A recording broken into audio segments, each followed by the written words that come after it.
Vamos às leituras da missa de hoje. Mas eu queria somente, antes de escutarmos a leitura, recordar aquela frase do profeta Isaías. Isaías, capítulo 9, versículo 6. Um menino nasceu para nós, um filho nos foi dado.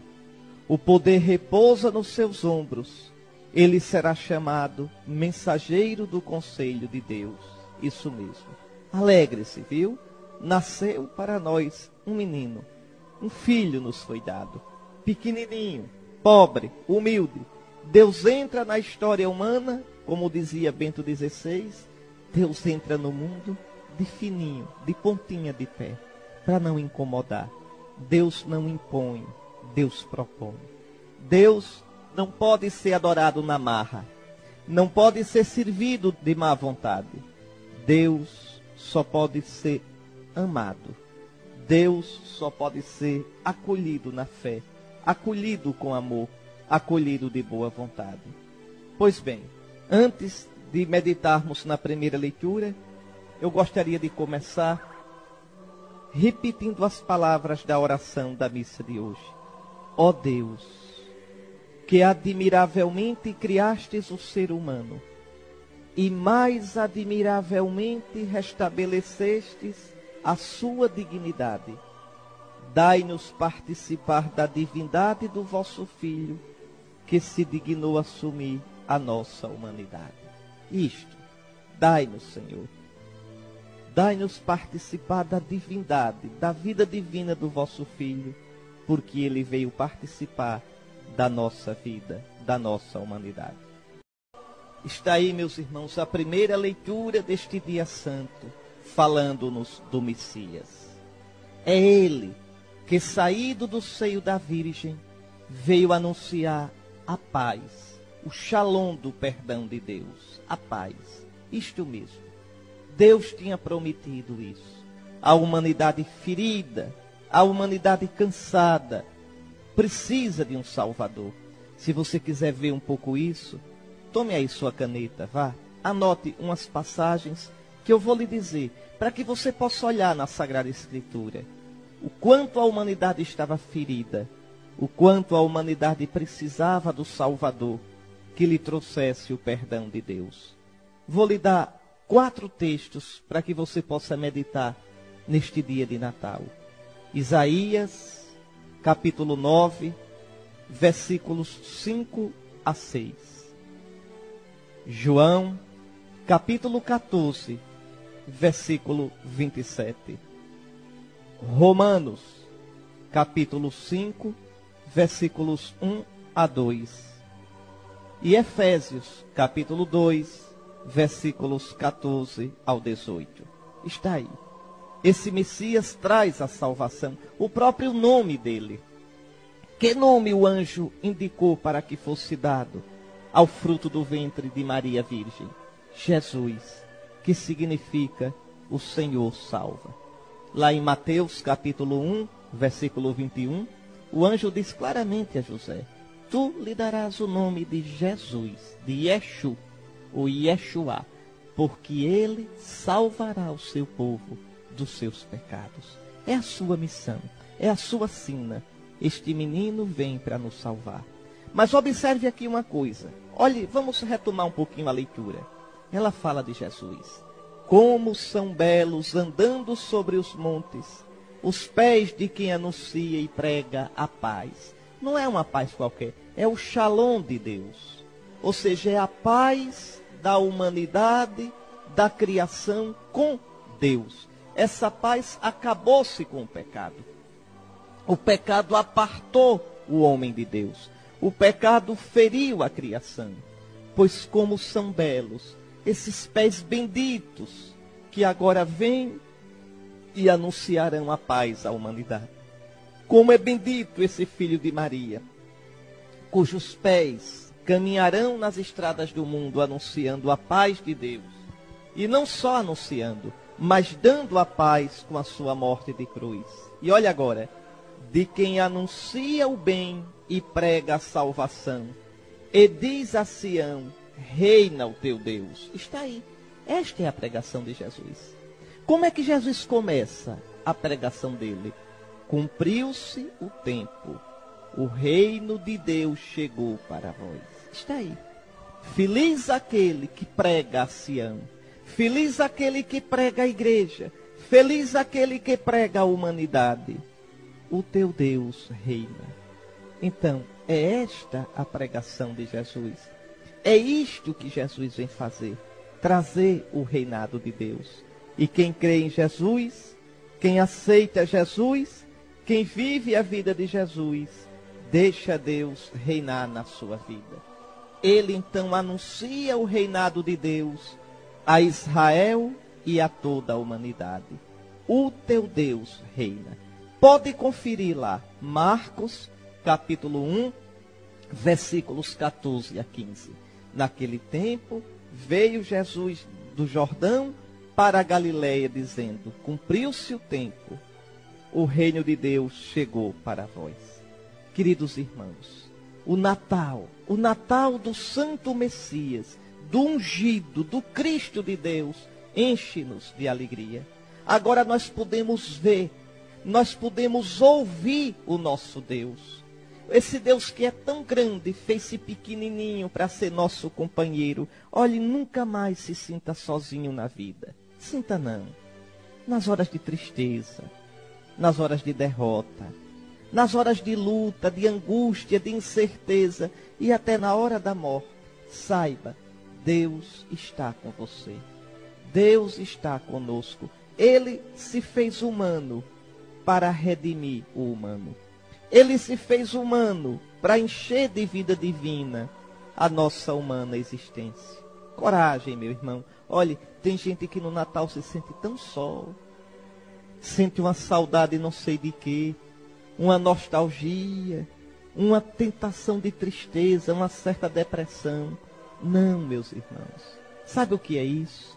É saudade de um paraíso que se perdeu. É saudade de uma felicidade, de um bem, de uma paz e de uma plenitude que a gente quer porque foi criado para isso, mas nunca terá totalmente na terra. Essa paz que você procura, essa plenitude que você deseja, esta vida da qual você tem sede, tudo isso está deitadinho no presépio, nas mãos fofinhas daquele menininho, naquela criancinha que choraminga, recém-nascida de Maria Virgem. Ali está a nossa salvação. Ah, se a gente pudesse chegar pertinho do presépio e beijar aquele menininho e pensar, meu Deus, mas pensar realmente assustado, aqui está o Criador do mundo. Como pode aquele que envolve a criação toda estar envolvido por essas palhinhas? Como pode aquele que é rico, que é fonte de todo dom, estar envolvido em faixas, emulando os pobrezinhos? Como pode o Deus que alimenta as aves do céu estar precisando do leite da Virgem Mãe? Como pode o que veste os lírios dos campos de beleza, uma beleza maior do que as vestimentas de Salomão, está aqui, pobrezinho no presépio? Como pode aquele que sustenta o universo ser levado nos braços por José e Maria? Eis o amor de Deus. Você não está só. Deus está conosco. O nome do menino é Emanuel. Deus conosco. Eu repito, agora podemos ver e ouvir o nosso Deus. Podemos abraçá-lo e ser por ele abraçados. Não mais estamos sozinhos. Eu vou dar alguns outros textos para que você hoje possa ler, meditar, mastigar estas coisas que eu estou dizendo.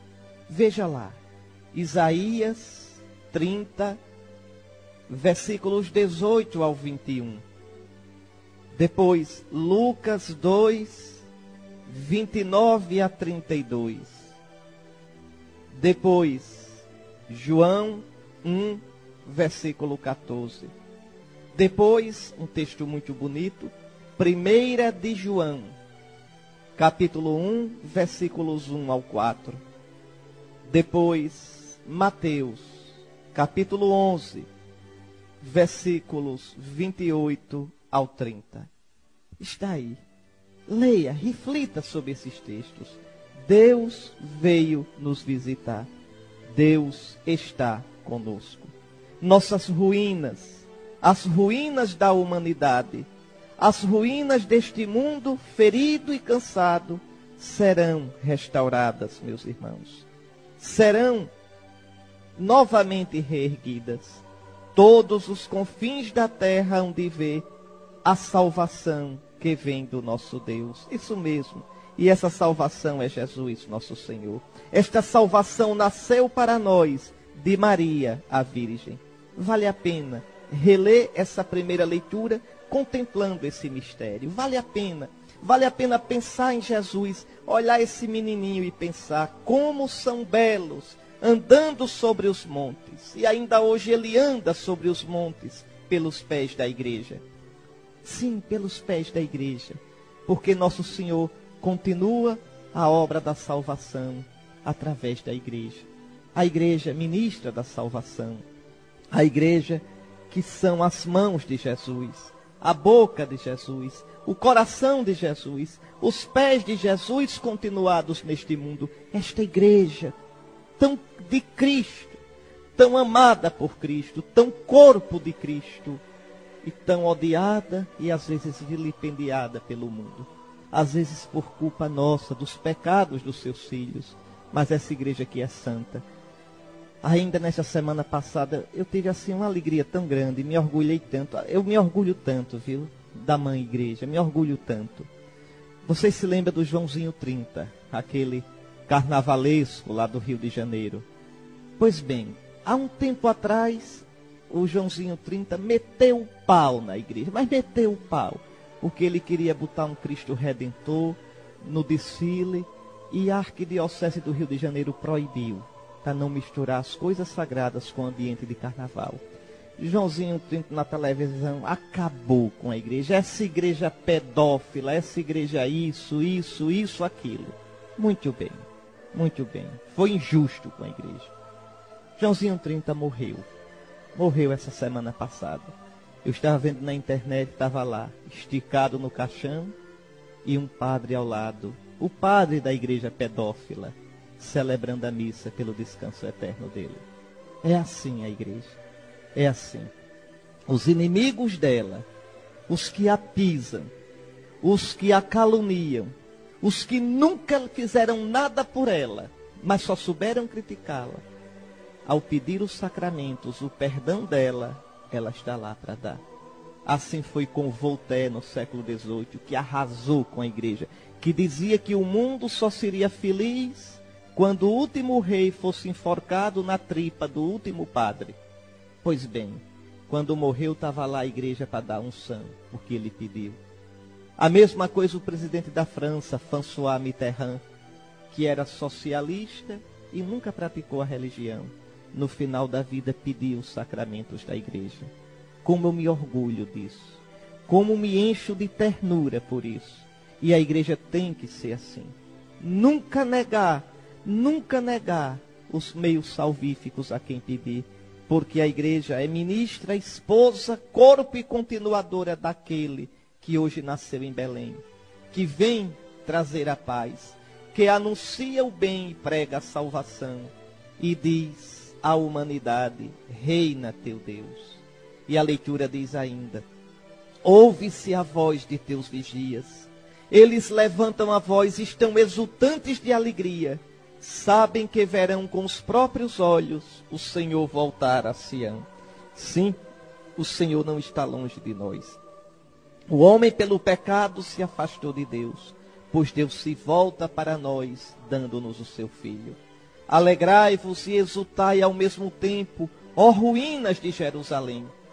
Se a sua vida está arruinada, se a sua vida está sem sentido, se você caiu feio, se você pecou, se você se sente frio de coração e longe de Deus, por favor, alegrai-vos e exultai, ó ruínas de Jerusalém. O Senhor consolou seu povo, e resgatou Jerusalém. O Senhor desnudou seu santo braço, mostrou assim, a força do seu braço aos olhos de todas as nações. Todos os confins da terra hão de ver a salvação que vem do nosso Deus. E o susto é esse, é que a salvação vem de um menininho, é que o poder do braço de Deus é um menininho que choraminga, que não pode nada. É assim que Deus faz. Salva com o que é pequeno, salva com o que aparentemente não tem valor algum. Meus queridos irmãos, Feliz Natal. Deus está conosco. Hoje nasceu para nós um Salvador. Vamos agora rezar o salmo da missa de hoje. E o que o salmista mais vai insistir, insistiu na missa da noite, e vai insistir agora: cantai ao Senhor Deus um canto novo. Hoje tudo tem que ser novo, nada daquele velho Papai Noel, nada. Tudo novo. Hoje cantam os anjos e devemos nós cantar com eles, mas um canto novo. O canto que o Filho, hoje nascido, trouxe ao mundo. O canto do amor a Deus. Só o homem novo, viu, meu irmão? Só o homem novo pode cantar o cântico novo. Santo Agostinho, bispo de Hipona, mais sabido do que eu, dizia assim, olhe, comentando esse salmo. Porque o salmo hoje diz: cantai ao Senhor Deus um canto novo. Escute o que aquele bispo danado de sabido dizia: somos exortados a cantar ao Senhor um cântico novo. O homem novo conhece o cântico novo. Quem sabe amar a vida nova, sabe cantar o cântico novo. Cantai ao Senhor um cântico novo. Eis, tu dizes, estou cantando. Estás cantando, é verdade. Estás cantando, eu estou ouvindo. Mas que a tua vida não desminta a tua língua. Cantai ao Senhor um canto novo. Cantai com a voz. Cantai com o coração. Cantai com os lábios. Cantai com os costumes. Cantai ao Senhor um cântico novo. Está aí. Não basta cantar com a voz, não. Canta ao Senhor um cântico novo, quem vive uma vida nova, como esse menino novo que hoje nasceu. E por que essa exultação toda? Por que o cântico novo? Por que isso? Porque, diz o Salmo, toda a terra viu a salvação do nosso Deus. Isso. Ele não é só o Salvador de Israel, mas de toda a humanidade. O meu, o seu Salvador, meu irmão. Outro bispo, esse era bispo de Roma, é Papa, São Leão Magno, primeiro, grande, dizia assim, na noite de Natal, pregando: ninguém está excluído da participação nesta felicidade. A causa da alegria é comum a todos, porque nosso Senhor, vencedor do pecado e da morte, não tendo encontrado ninguém isento de culpa, veio libertar a todos. Hoje, exulte o justo, porque se aproxima a vitória. Hoje, rejubile o pecador, porque lhe é oferecido o perdão. Hoje, reanime-se o pagão, porque é chamado à vida. Despojemo-nos, portanto, do homem velho com seus atos, e tendo sido admitidos a participar do nascimento de Cristo, renunciemos às obras da carne, às obras do pecado. É assim, viu? Então vamos cantar ao Senhor um canto novo. Está aí, essa leitura é profunda. Você no Natal, viu? Não fique só olhando esse menininho, não.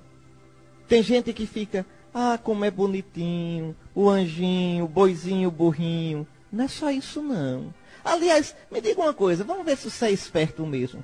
Você sabe por que é que na manjedoura, no presépio, tem um boi e um burro? Você sabe? Você sabe o que significa isso? Você tem que ler lá o profeta Isaías para saber. Deixa eu ver se eu encontro aqui agora, assim, na Bíblia, porque me veio na cabeça agorinha lhe dar essa explicação. Pronto, olha aqui. Lê Isaías capítulo 1. Povo rebelde, povo que desobedece. Aí escute, eu vou ler aqui 2 versículozinhos. Isaías capítulo 1, vou começar com o versículo 2. Escutai, ó céus, atenção, terra, é o Senhor quem fala. Filhos fiz crescer e prosperar, mas eles se rebelaram contra mim. O boi entende o seu proprietário. O burro conhece o coxo do seu dono. Só Israel não tem conhecimento. Só o meu povo não entende. Está ali o boi e o burro prestando homenagem ao seu Senhor. Está vendo? O boi conhece o seu dono. O dono de tudo é Cristo, nosso Deus. O burro tem entendimento para saber honrar o seu proprietário. Só o meu povo não tem conhecimento.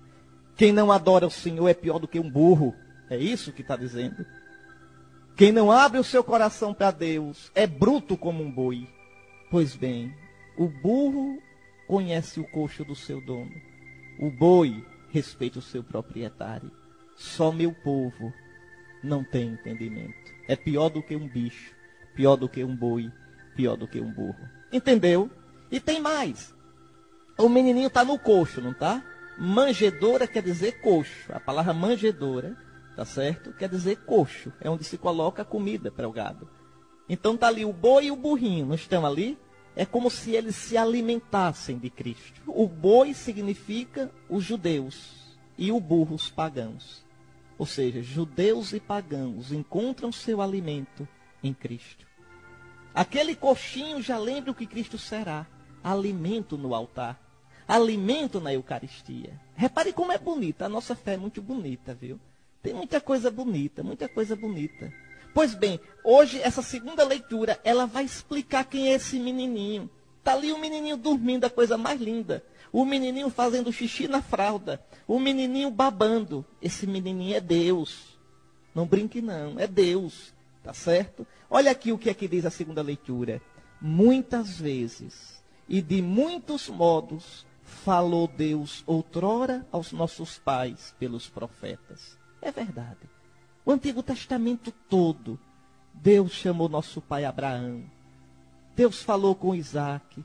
Deus em sonhos falou a nosso pai Jacó. Lutou com nosso pai Jacó no val do rio Jaboque. Deus falou a Moisés. Deus falou pelos profetas. Nestes dias que são os últimos, Ele nos falou por meio do Filho. Por que se diz que são os últimos? Nós estamos nos últimos dias? Estamos. É porque o mundo vai se acabar daqui a um mês? Não. Os últimos dias começam com Jesus. E por que são os últimos? Porque são os dias definitivos. Depois de Jesus, não há revelação nova alguma. Não existe uma terceira revelação. Não existe. Jesus é a palavra do Pai. Com Jesus, o Pai não tem mais nada a dizer.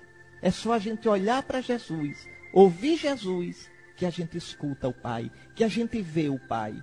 Este é o meu filho amado, ouvi-o. Quem me vê, vê o Pai.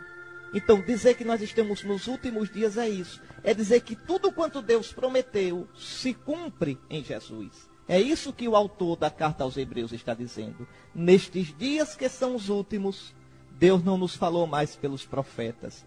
Deus nos falou por meio do seu Filho, a quem Ele constituiu o herdeiro de todas as coisas, e pelo qual também Ele criou o universo. Que coisa impressionante. Deus criou o mundo através de Jesus Cristo. Esse menininho, viu? Não brinque não. Tudo foi criado através dele e para ele. Esse menininho não é simplesmente um sábio. Não é simplesmente um líder. Não é simplesmente um grande homem. Esse menininho é Deus. É Deus que se fez homem. A carta aos Hebreus diz, olha, sobre esse menininho. Este é o esplendor da glória do Pai. A expressão do seu ser. Quer dizer, ele é Deus igual ao Pai. O ser Deus do Pai está nesse menino. Ele sustenta o universo com o poder de sua palavra. Tendo feito a purificação dos pecados, ele sentou-se à direita da majestade divina nas alturas. Isso, esse menininho nasceu para morrer. Só para a morte nascido, em ato sacerdotal, na dura cruz erguido, o bom Cordeiro Pascal. A gente reza, a igreja canta no tempo da Páscoa, na sua liturgia. Esse menino nasceu para morrer. Por isso que ele é envolto em faixas. Essas faixas já profetizam as faixas do sepulcro, as faixas da morte.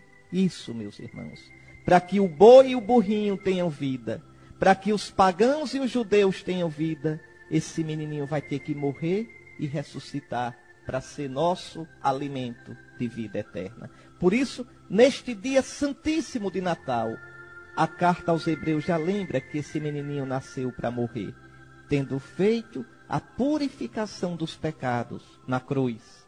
Ele sentou-se à direita da majestade divina nas alturas. Ele foi colocado tanto acima dos anjos, quanto o nome que ele herdou supera o nome deles. Jesus é maior que os anjos. Jesus é Deus feito homem. Maior que os anjos como Deus, fez-se menor que os anjos como homem. Morreu e ressuscitou, e agora é Deus e homem glorioso no céu. E os anjos o adoram. De fato, diz ainda a palavra santa de Deus, a qual dos anjos Deus disse alguma vez, tu és o meu filho, eu hoje te gerei. Ou ainda, eu serei para ele um pai, e ele será para mim um filho. Só disse isso. Deus só disse isso ao Filho Eterno. Só o Filho Eterno é gerado eternamente pelo Pai. Só ao Filho Eterno o Pai diz, eu serei para ti um pai, e tu serás o meu filho.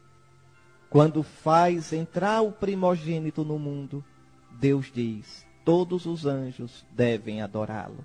É por isso que nós escutamos na missa da noite os anjos que anunciam a vinda do Salvador e cantam o glória a Deus nas alturas. Pois bem, queridos irmãos, por tudo isso eu tenho que repetir para você, Feliz Natal. Hoje nasceu para nós um Salvador, o Cristo Senhor. Meus queridos irmãos, esse evangelho é profundo e comovente. Então eu vou chamar a atenção só para alguns pontos principais. Está certo? Primeiro, no princípio era a palavra, ou seja, o verbo, o logos. Em grego a palavra que se diz é logos, tá certo? E a palavra logos tem dois sentidos, pensamento e palavra. Então Jesus é o pensamento do Pai. E esse pensamento não ficou escondido. Veja, o pensamento como pensamento é escondido. Como é que eu revelo o meu pensamento? Pela palavra. Então, esse Filho eterno é o Logos, é o pensamento que se fez palavra. É o pensamento do Pai que nos falou.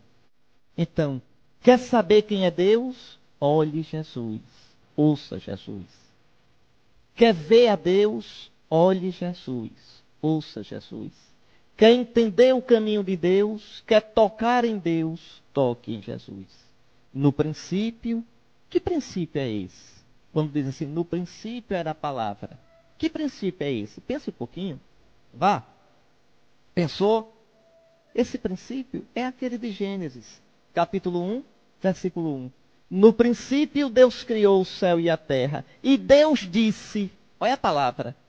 Então João aqui está dizendo, no princípio, quando Deus criou o céu e a terra, já existia a palavra.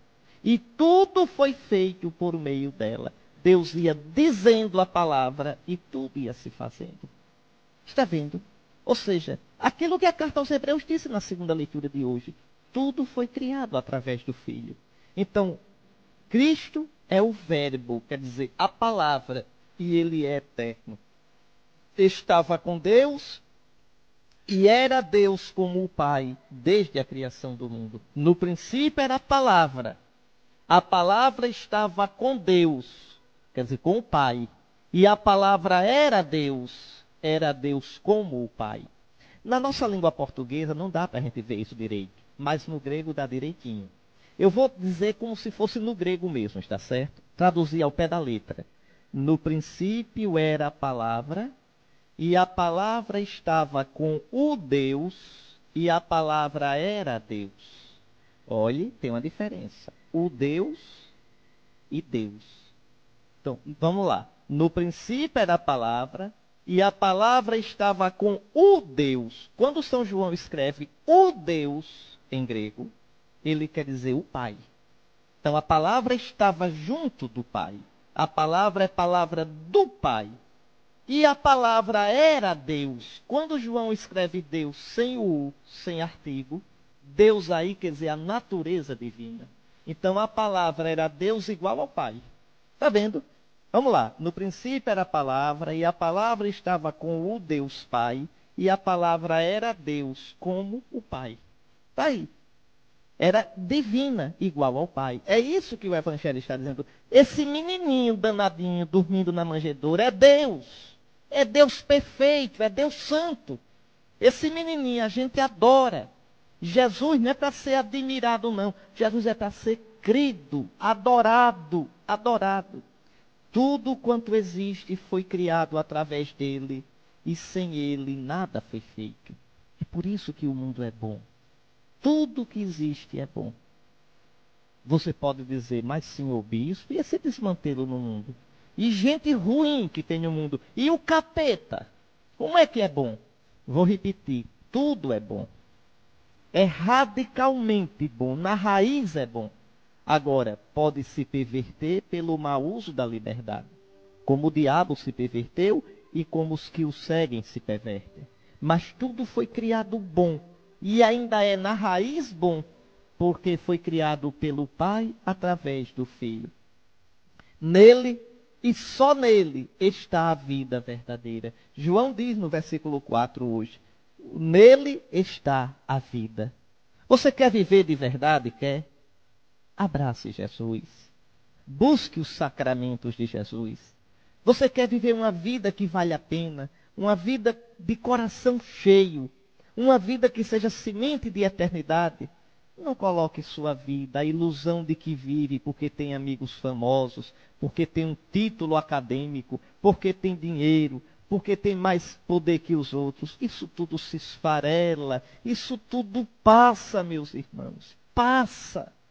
Basta vir um AVC, basta um câncer de repente, severo, agressivo, basta uma morte repentina, basta, meus irmãos, de repente, uma doença degenerativa, basta uma calúnia, basta uma crise econômica para quebrar tudo. Oh, meu irmão, nisso não está a nossa vida.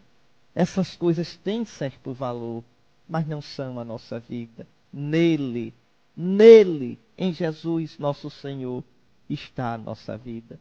Veja, depois outra coisa que esse evangelho de hoje diz. Ele, desde o princípio, está no mundo, com a sua mão que tudo dirige e orienta. Mas os homens, desde o princípio, não o acolheram, não o reconheceram. Que coisa, nesse dia tão bonito de Natal, uma marcazinha de sangue no evangelho de hoje.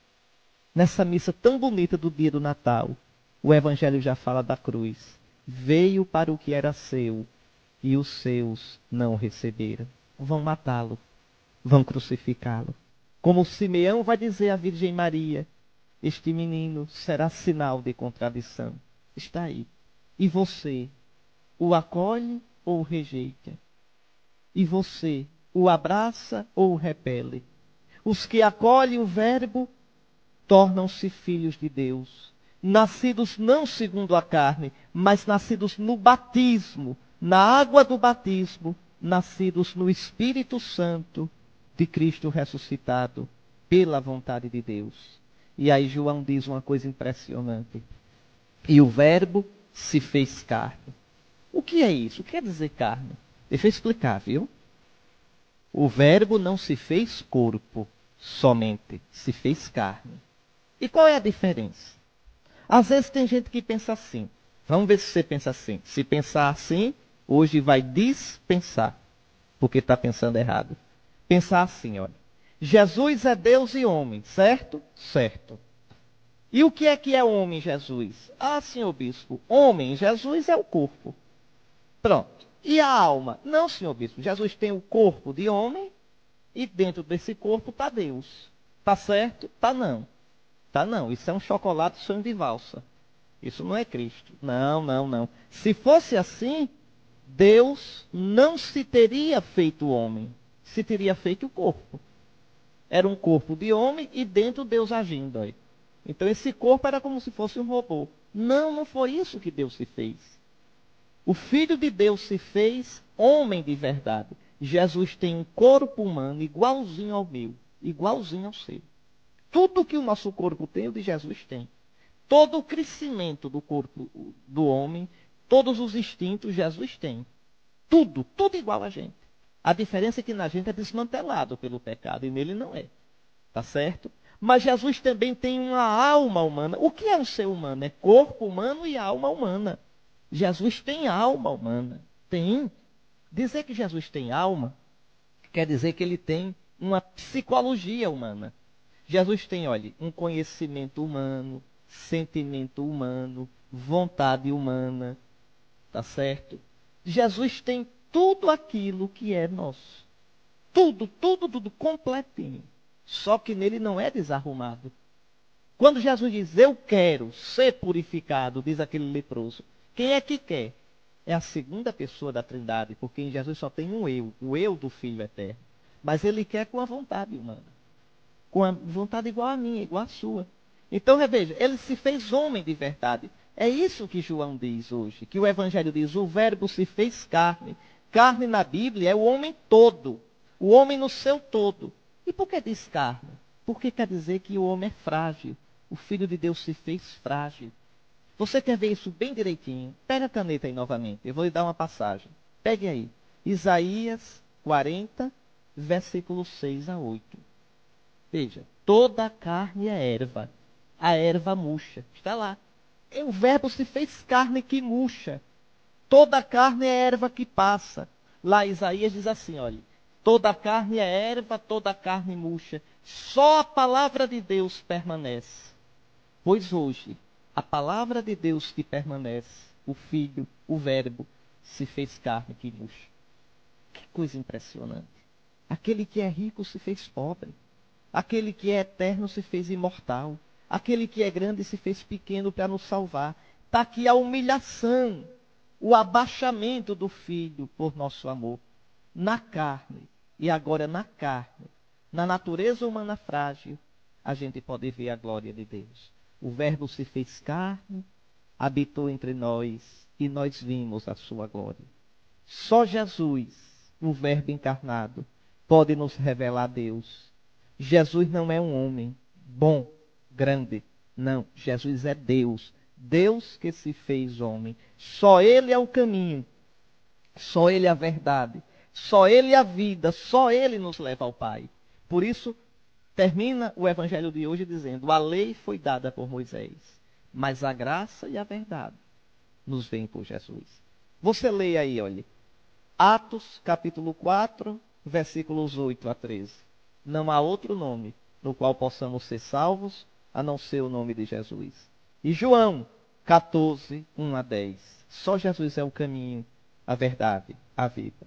Pois bem, eu digo a você o que a igreja diz hoje, na língua mesmo da igreja, a língua latina. Christus natus est pro nobis. Venite, adoremos. Cristo hoje nasceu por nós.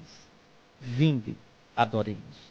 Aqui, nessas palavras, a igreja diz o seu sonho, diz tudo o que ela quer dizer.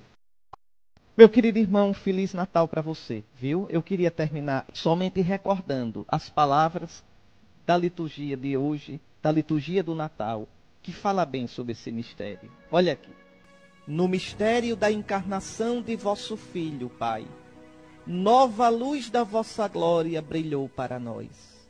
E reconhecendo a Jesus como Deus visível a nossos olhos, aprendemos a amar nele a divindade que não vemos. Que coisa linda.